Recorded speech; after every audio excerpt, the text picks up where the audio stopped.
Hello everyone. Today I would like to share an interactive visualization that I've created using D3.js that explores the relationship between HDB resale prices and MRT stations. In Singapore, 80% of the population lives in public housing known as HDB flats. Given the city's high density, the mass rapid transit system plays a crucial role in daily commutes. This raises an intriguing question.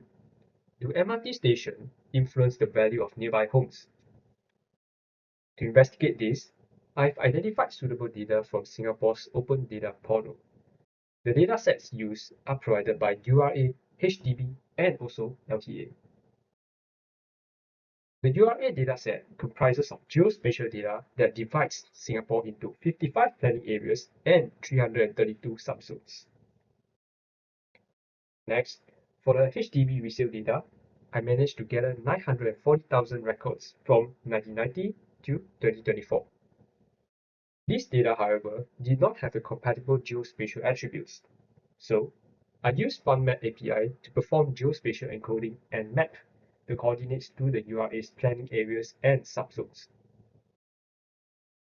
With that, we can calculate the average resale price and year-on-year growth rate for each planning area and subzone for a given year. The final dataset is the MRT station geospatial data from LTA. The same mapping process is performed to get the planning area and subzone.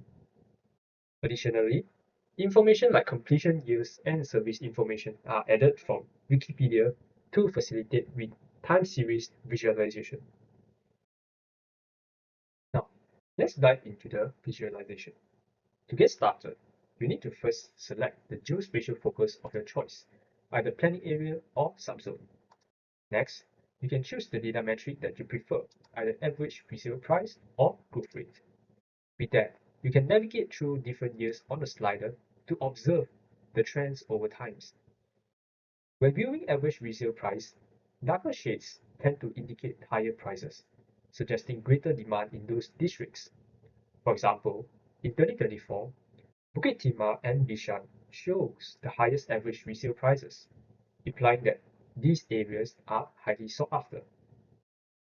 When we switch to growth rate, we can now observe how property prices have changed compared to the previous year.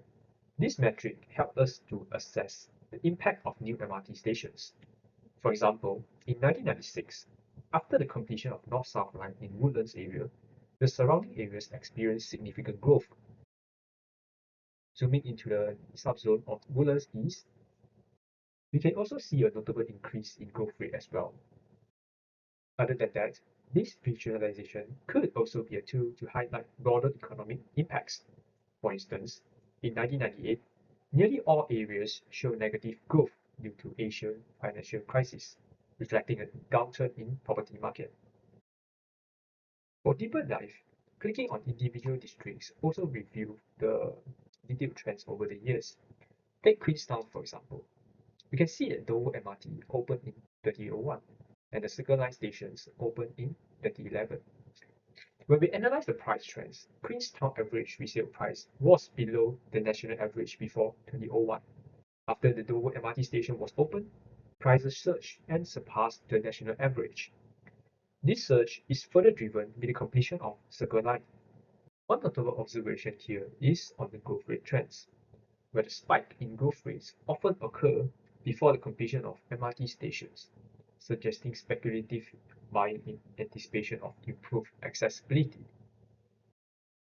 While the visualization provides valuable insights, it is bounded with limitations as house prices are influenced by other factors such as education quality, recreational facilities, and also other amenities. Hence, future work to address this limitation could incorporate additional variables for more comprehensive analysis. Hedonic regression could also be considered to assess how specific attributes affect house prices. In conclusion, this interactive visualization offers a nuanced view of how MRT developments may influence HDB resale prices over time. By analyzing geospatial and temporal data, we can better understand urban development patterns in Singapore. Thank you.